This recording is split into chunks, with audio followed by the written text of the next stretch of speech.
I just want to come on here real quick. I know y'all probably like, ma'am, where have you been? And what is going on? Like, how you just be popping up every 12 months? That is not okay. This is not how you do a YouTube video, a YouTube channel, none of that. But a lot has been going on. So I'm going to do a recap of third semester and then going into fourth semester. And then I'll probably do another video of like what job I chose. Okay, I think that sounds good, right? I probably should have thought about that off camera, but thoughts. So third semester I took Med-Surg 2, I took OB, I took research. I feel like there was another class, but probably not.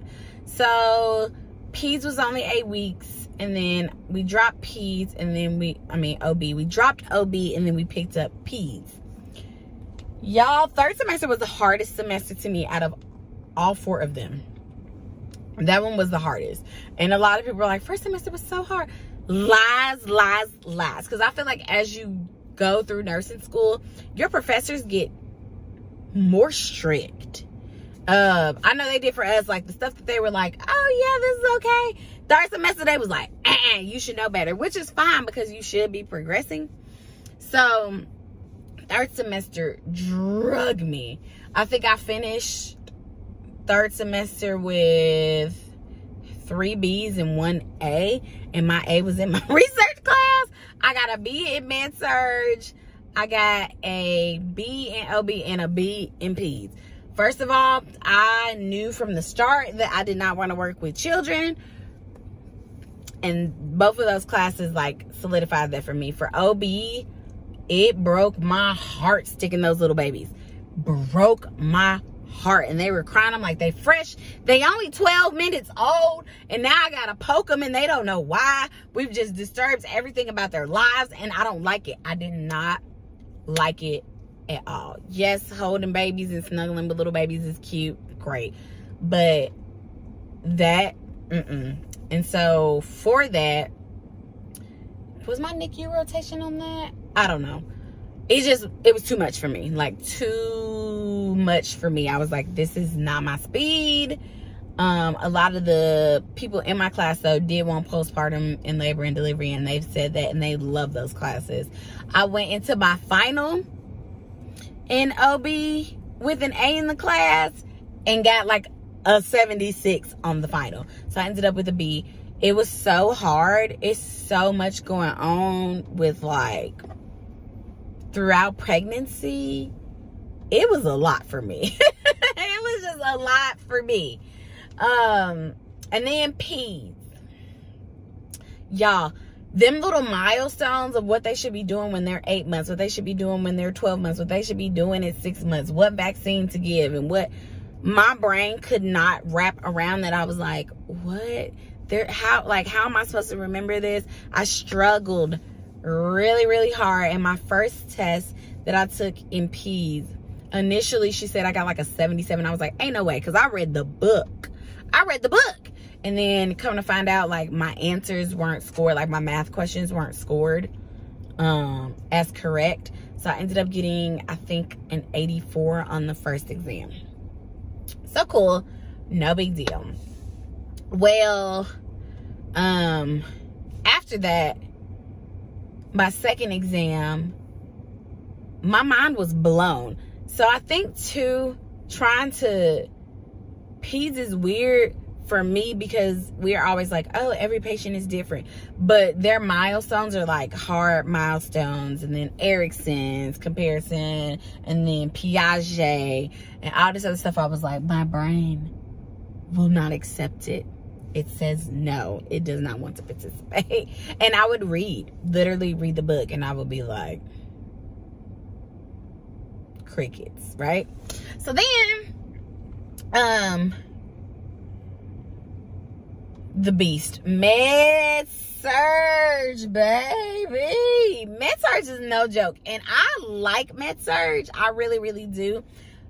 The difference between Med-Surg 2 and Med-Surg 1, I feel like Med-Surg 1 was more patho related, whereas Med-Surg 2 was more thinking as the nurse, what are you looking out for? What do you anticipate? This. What lab value should you be getting? it was more nursing process, I would say, I felt like. So that was a little bit easier for me, my first exam. And the first exam, it's the first exam. I think I got a 74. And then I figured out how to study concept maps. They are so time consuming, but I promise you a concept map will put you on the map. Literally, a concept map made the difference between my 74 and my next exam was an 84, I believe. And so I was using that. And then my third exam was an 88. My fourth exam, which was the endocrine system, which I like the endocrine system, but I'm gonna be honest, I didn't study like I should have. Normally for med-surg, I would start studying like a week and a half in advance, just to get myself like bits by bits so it didn't seem so overwhelming. And I did not do that for our fourth exam. So getting that 78 dropped my grade down from an 86 to like an 83, like a high 83 to a low 84. So I was stressed going into the final. And so I met with my teachers. So like our class was split in half because it was so large. And I had one professor, and I met with him, and he was like this. He was always very encouraging. And I met with the head professor for exam 4, and she was like, you know this stuff, why you didn't put it? And I was like, dang, I don't know, girl. I was struggling a little bit. I didn't study, but I did. I told her, I was like, honestly, I didn't prepare the way that I should have for this exam. She was like, but you know the content, so I'm confused. And I was like, yeah, because I'm interested. Like, this is something that's interesting to me, and I feel like the more interested I'm in it, the easier it is for me to understand. But y'all, your girl was literally struggling with that. And so I went into my final, and I was like, okay, which was cumulative. I was like, I have to pass this class. For those of you who don't know, I used my GI Bill for 3 of the 4 semesters. And so I was like, ain't no way that I'm paying out of pocket for an additional class and a whole nother semester. Like, the way my mind is set up, I literally cannot do that. Like, I would be so disappointed in myself. So I studied really hard. I ended up getting a 92 on my final. Ended up getting a 92 on my final and got an 85 in the class. So another B. I was kind of disappointed because I wanted to get a higher GPA, but third semester was my lowest GPA. Third semester, I think I got like a 3.2. And it's not funny, but like, it goes to show you, like, I feel like a lot of nursing students, or especially like those of us who have degrees already, because I'm like, everybody in my program has a degree already. For those of us who have a degree already, it's hard for us sometimes to realize, like, dang, I got a B. Like, I got a B when you're used to getting these grades. But that doesn't mean that you're not going to be a good nurse. Because I know people who were like, oh, I got straight A's in school, and I don't have, like, they don't have that bedside manner, or they're not empathetic. So don't get so wrapped up in your grades like I did. And so then fourth semester, I was like, oh my gosh, y'all, we made it to the finish line. I paid them they $13,500 out of my pocket. And I started with leadership. And so I'm actually really glad that they changed it. And so you have to do leadership, because it showed me a whole different side of the hospital.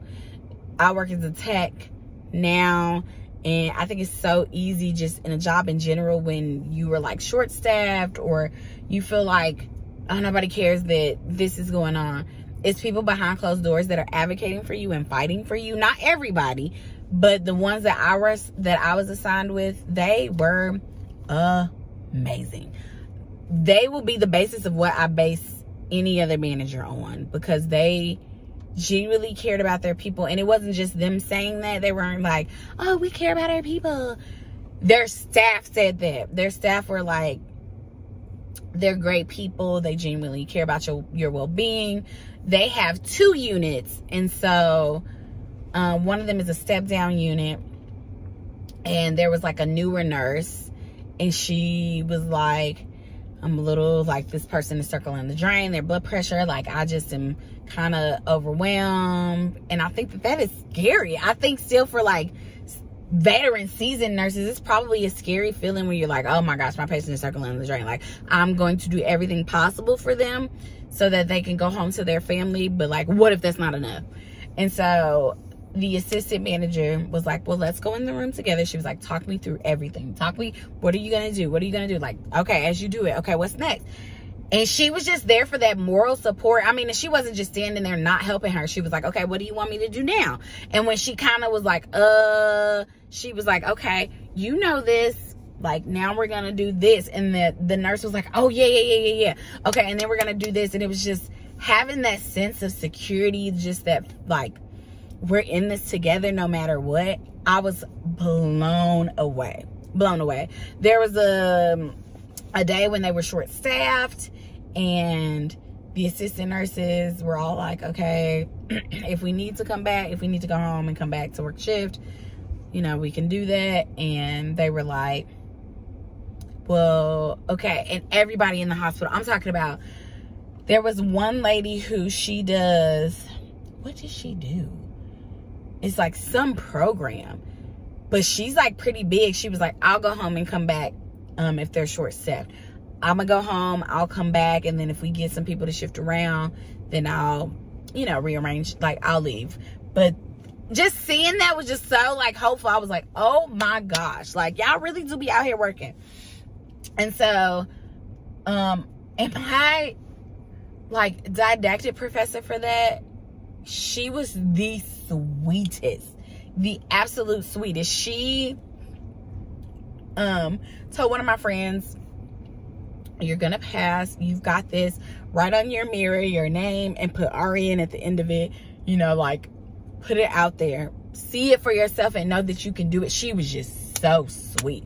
Oh my gosh. So my first exam with them, I think I got an 84, and then my second exam I got an 88, and then my final I got a 92, and then we like had homework in between. And so went into our Kaplan, and I'm so mad at myself, went into our Kaplan with an 88. Had I done well on the Kaplan, I would have gotten I would have gone to an A, which is fine. Like, now I'm like beating myself up about it, but it is what it is. Just because I was like, I want to get my GPA well, because eventually I know I'm gonna have to go get a master's degree, and not necessarily have to, but the military is offering to pay for me to get a master's degree. I don't want to have to take no tests. I just want to, you know, them look at my grades, do my like my interviews and stuff like that, and have like my references, and be like, okay, I'm not the best test taker, so anything that I could do to set myself up to not have to take an additional test, like standardized tests, I'm not good at. So yeah, so just that. So I was like, okay, and my instructor was like, you're gonna pass, don't worry, because my grade dropped from like an 88 to an 83, and you need a 78 to pass for my school, which sounds crazy, but like, if I went from an 88 to an 83, that's 5 points. So not doing well on the final, it just could have really just destroyed me. But I did do well, and we had a project and everything, so it all worked out. And so now I'm in immersion, and I absolutely love it. I'm at the ED. I'm at the busiest ED in the area, and not just like, oh, like the biggest ED. So I have seen a lot. I have learned a lot literally in 24 hours, and I still got 8 shifts to go, and I am just floored. I see how there is like disconnect between new grad nurses and the ED, because what we are taught in school is not always the procedures that they do or how they do it. It's always done safely for the patients and stuff like that, and for the nurses and, you know, physicians.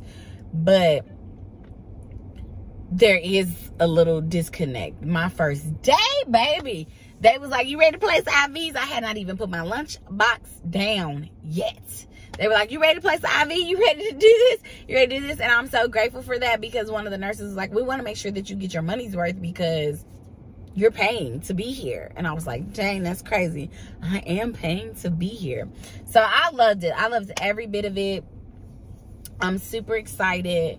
I can't wait to like literally be like, I'm the nurse to take care of these people.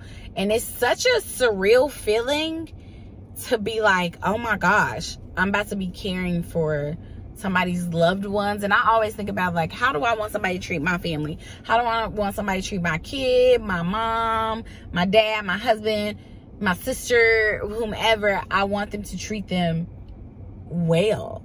I also can see where people feel like nurses are not empathetic, or they are rude or mean. And it's not that they're rude or mean.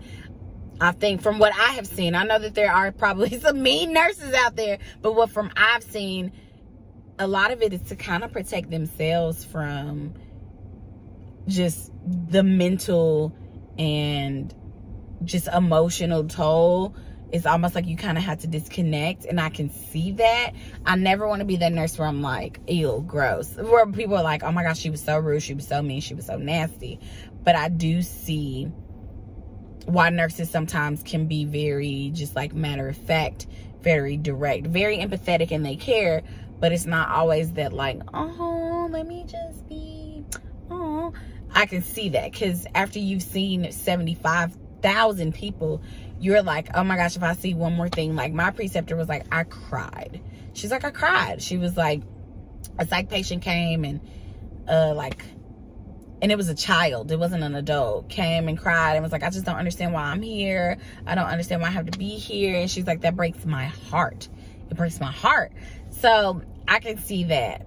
But yeah, that's all that's been going on. I applied for like my license and stuff like that, so you can get your ATT, so you can take the NCLEX and stuff like that. And maybe I'll talk about that process too. It's a lot, y'all. It is a lot. So I'm just grateful. I just want to come and share that and just say my 2 cents and say hello, since I've been gone for, you know, 100 days. More than that, probably close to like 200 days. But yeah, that's all that's been going on, minus drill, minus other things. My unit is going to AT on Saturday, and I will be behind in the rear. So still doing that. And yeah, thank y'all for watching. I appreciate it.